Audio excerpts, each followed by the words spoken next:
Hello everybody, this is Jack Dennis and welcome to our fly fishing and tying channel. I hope you're all having a good start to the new year and out tying a lot of flies. We started a couple of weeks ago with our Jack Dennis and Friends fly tying session. Our first one was with Dave Allison, and I'm going to be showing you some from the past. One of the things I've been involved with my fly tying career is setting up fly tying theaters and been involved with the many conclaves that fly fishing groups and clubs have over the country. And they really highlight tyers that you may not have ever met. And one of the best ones is one in Idaho, both the Western Idaho Expo and the Eastern Idaho Expo, which is in Idaho Falls. They've been doing these fly tying get-togethers for a long time. We're talking over 30 years.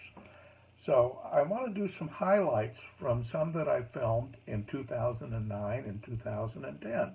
And you'll get a chance to meet some names you know, and maybe some names you didn't know.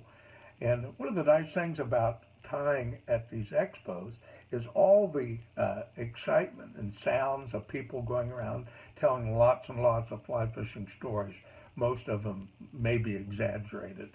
But one of the nice things about the theater is you get a chance to listen to the tyers talk about their experiences and answer questions.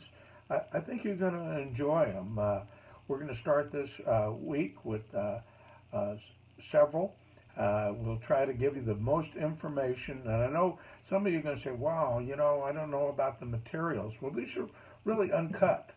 So, you know, you do your best on figuring it out. But I think you're going to enjoy the interaction with the crowd and with the tyers. And really uncut and I think extremely fun. Let's get going.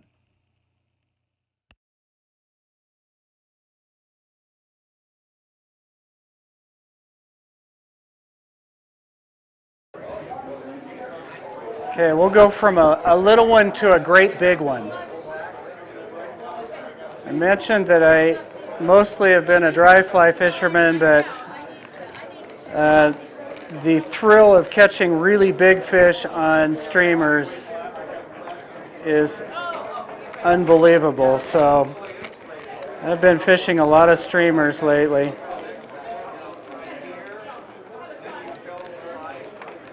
Uh-oh.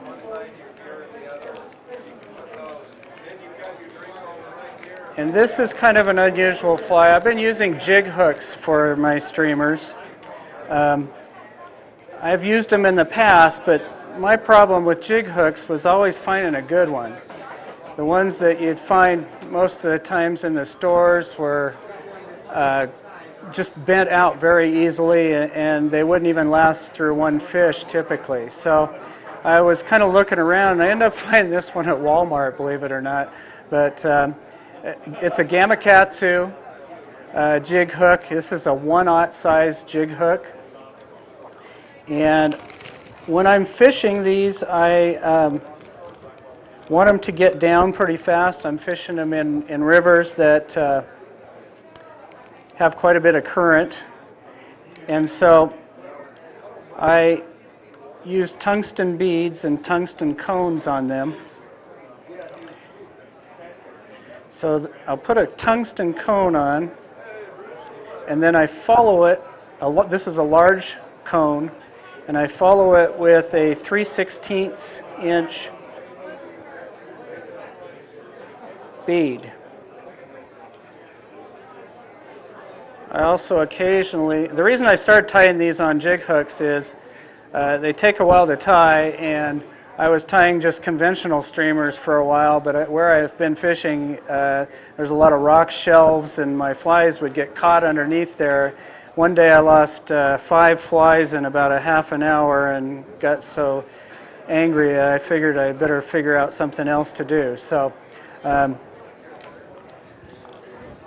I'd used jig hooks in the past and decided to give that a try, and they've worked well.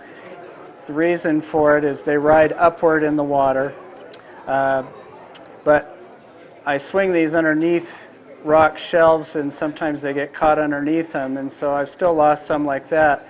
So usually at home I will tie them with a 30-pound test mono weed guard, and that has eliminated the problem. I use red thread on this, and I try to incorporate some red into the streamers that I use because I think it's a real attractor.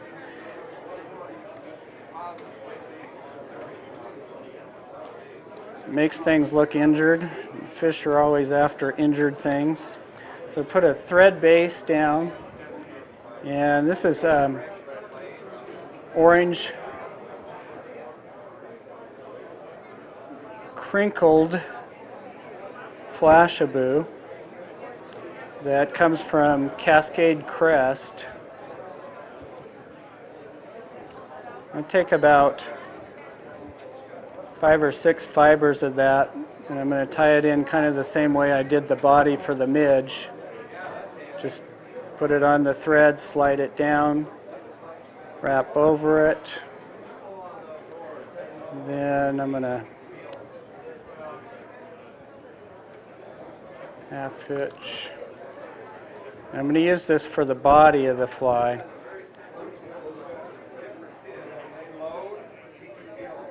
So we'll go all the way down to where the hook ends.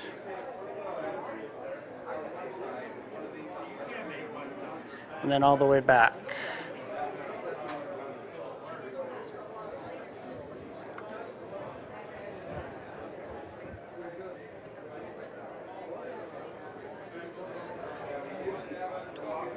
I'm going to take a couple wraps, tie that down.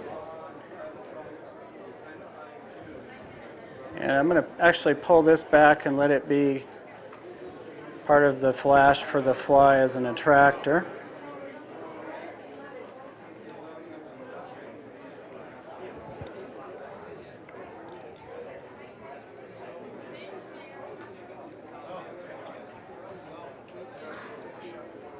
So I'm going to clip that off.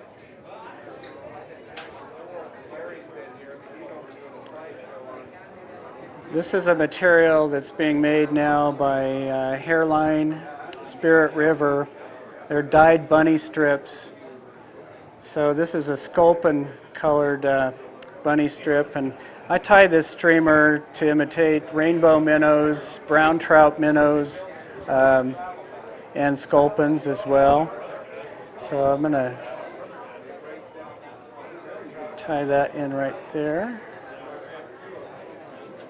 And I really kind of crank down on this too, so because I don't want that to pull out.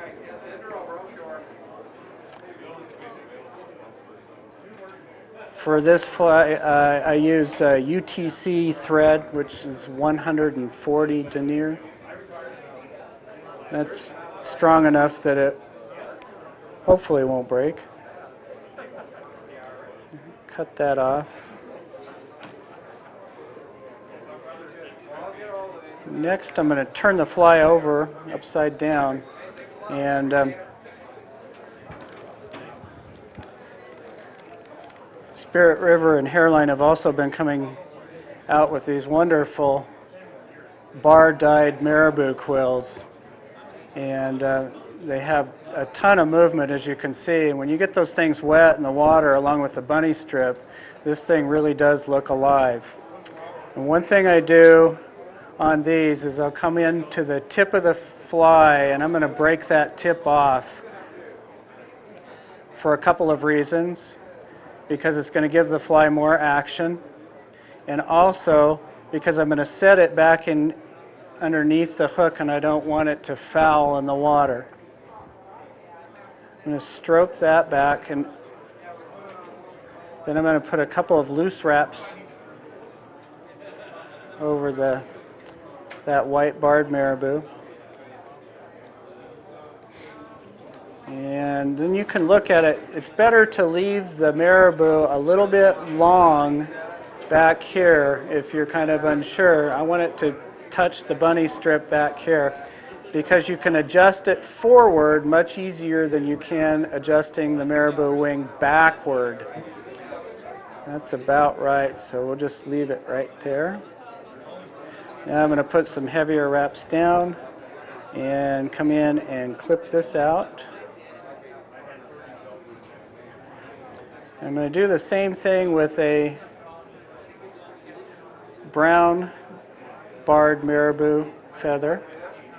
Pull the tip out of it and divide it over the hook. Once again, try to leave it long.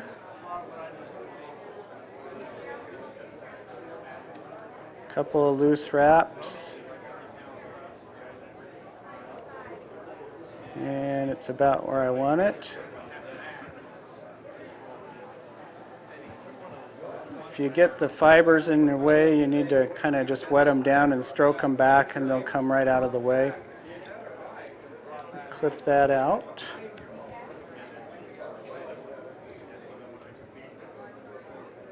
And we'll go back and cover that up.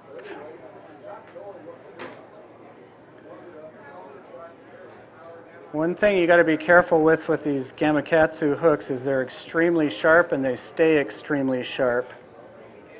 So when you're tying with them, if you're stroking things back, I've cut myself many times because you catch your finger on the end of that hook. Turn it back over. We're going to take our bunny strip again, and I'm going to use that for the collar of this fly. There's a couple of ways you can do this. There's cross-cut bunny strips, and the purpose for cross-cut bunny strips is it's rabbits that's cut across the grain, and what happens is as you wrap it, it tends to lay back towards the back of the fly. It's easier to do collars that way. This is not a cross-cut rabbit strip. This is just a zonker strip, a regular zonker strip cut with the grain of the hair. And you can do the same thing with that. I actually kind of like this better. It doesn't lay down as neatly as the cross-cut does, but what it does do is it stands out a little bit, and when it gets wet, as you strip it, it pulsates more. So it makes the fly look more lively in the water. So I'm going to tie that in.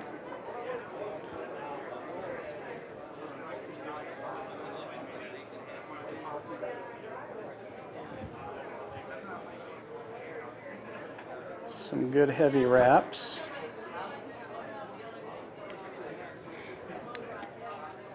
And then we're going to wrap this forward. And on each wrap forward, I'm going to kind of pull everything out of the way and wet my fingers. I'm just going to stroke that back. And what happens is the fibers of those hair fibers just lay down. So each wrap, pull it over, stroke them back, wet and stroke them back.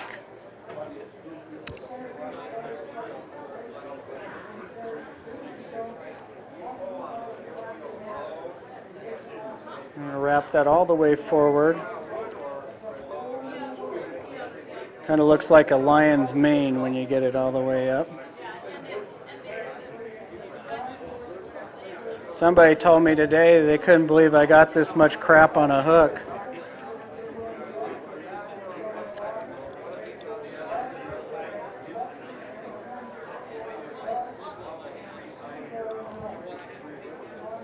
Then I'm just going to wet and pull back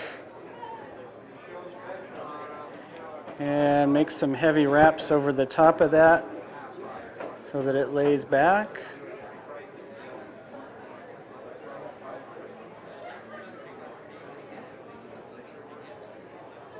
As I said, in my streamers I try to add some red into them. So it has a red throat, but I also like to put in red gills.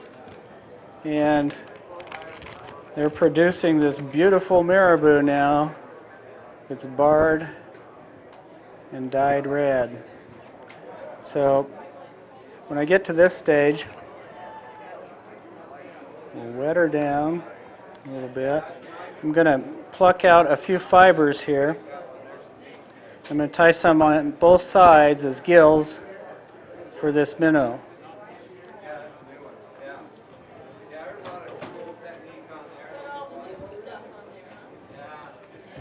So I'm going to lay it in,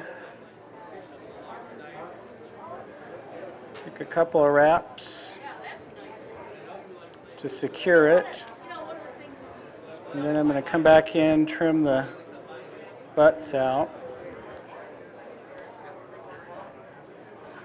A few more wraps over the top of that. And then I'm going to, it's too long right now, but I'm going to make it where I want it. And you never cut marabou, but you can trim it by pinching it.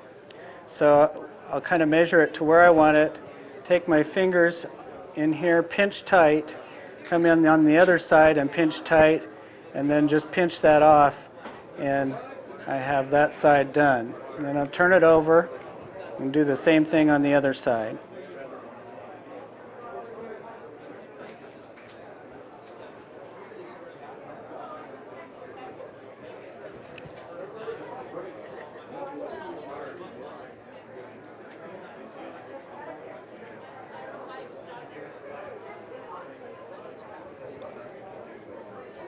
Trim out the butts.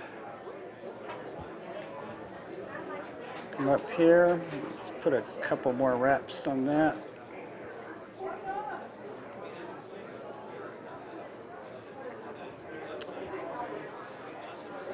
Pinch them off.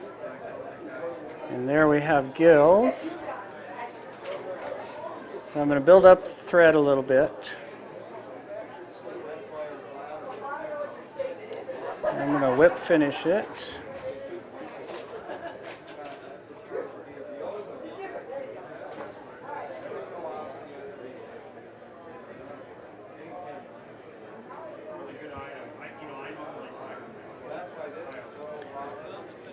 The last step is the eyes. And I just use doll eyes that you can buy in a craft store. These happen to be yellow. They make yellow and white. I'm going to use my super glue again. And I've got two different bottles for this. I have one that's kind of a newer bottle where the super glue is real runny. And that's how I'm going to attach the eyes to begin with. I'm just going to take a real small drop and place it on the cone.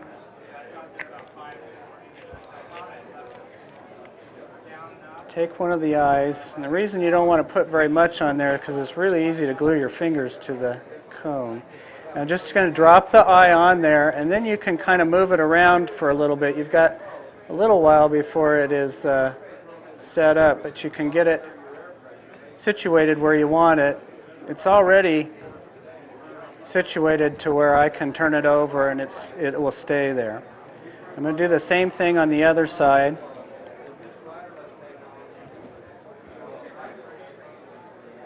Quick little drop.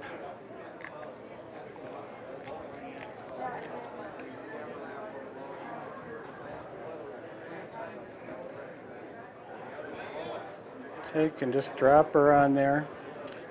Keep that super glue out of the hair and the marabou.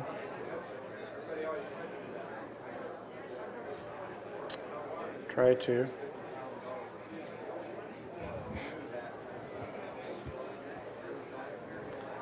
Let that sit for a minute. Now, if I were to just leave that like that and go fishing, I'd probably get one cast and those eyes would be gone. So the next step is I take another bottle of this, and this is a bottle I've had for a long time, and it's gotten really gloppy. Oops, I think. No, that's the wrong one.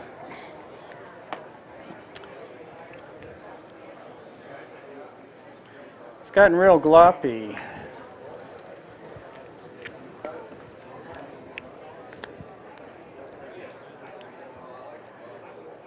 So what I'll do is get a kind of a wad of it on there. And I'm going to go in right in between the two eyes and put a big daub of it.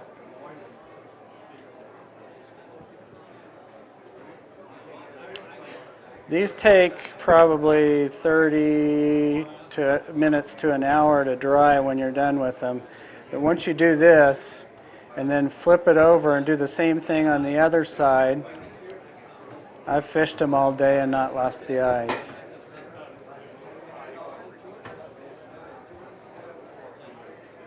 If you don't have a bottle of super glue that's set around like that, you can take a new bottle and just leave the lid off of it for a little while, and it will evaporate pretty quickly, and so you'll end up with what you need as far as the consistency of it. Just a little bit more.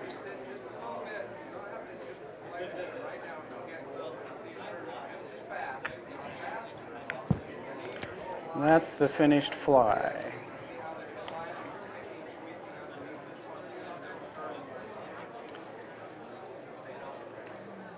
It does ride upside down, and a lot of people have asked me why I put the rabbit strip underneath.